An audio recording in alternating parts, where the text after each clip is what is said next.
Hello दोस्तों, नमस्कार। आज हमारी फिल्म मातृ देवो भव उत्तर प्रदेश और बिहार में रिलीज हुई है। तो आप अपने नज़दीकी सिनेमा हॉल में जाएं, एंजॉय करें, मजा लें। जय हो।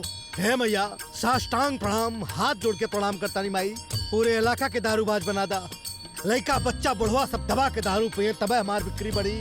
माई, बिक्री बढ़ी तब है ना यहाँ बियर बार बनी। 1 तल्ला 2 तल्ला 4 तल्ला 5 तल्ला बनी तो हर मंदिर बनवाए बे दारू महारानी। चांदी के फ्रेम में हम तारा के मड़वाए, समझ लो। और सुना माई, एक काम करिहा, कौनो भी आदमी दारू पी के मरे के ना चाहिए। मर गए तो सरकार इतना टाइट हो कि फाइट मार के अंदर कर दिलाला, जमानत ना मिलत है माई। हाँ, और माई सुनो एक बात और, चाहे कि किडनी बेचे, चाहे लीवर खराब हो, चाहे सड़ जाए, हमके का लेना देना। हम क्या अपन दारू बेचे के हो, क्यों गिट्टी बेचत हो, क्यों बालू बेचत हो, क्यों मेडिकल स्टोर खोल ले हो, सब पैसा कमात हो। हम तो दारुए बेच के कमाता नहीं। हमार तो तू ही सब बालू ना है माई। अब बहुत भाषण हो गए, अब कुछ बोहनी करा दो, बोहनी करा दो। अरे माई तनी, अरे का है माई, दारू में स्वाद नहीं खे। हमार बनावल दारू में स्वादे नहीं खे, तनी स्वाद पैदा कर माई। बहुत अच्छी फिल्म बनी है, अद्भुत फिल्म बनी है।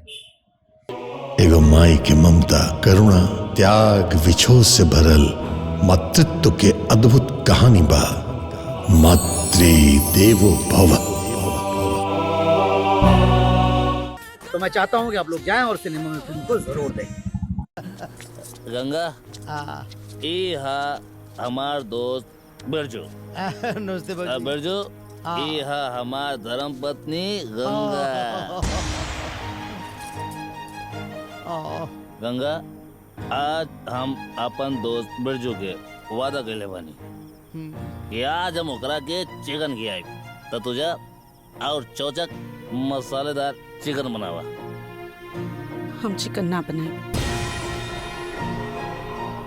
अरे तो तू ना बनेगू तो हम अपन दोस्त बिरजू के चिकन खियाब कैसे? हा? जाए दो, जब भौजी ना बनी है तो हमने बना ले जाए चिकन। अरे रुका गंगा, जा चिकन बनाओ जा। हम कहनी ना, तोहनी जैसन शराबी खातिर हम चिकन ना बनाई। तू ना बनेबू? जाए दो यार। ना बनेबू तू?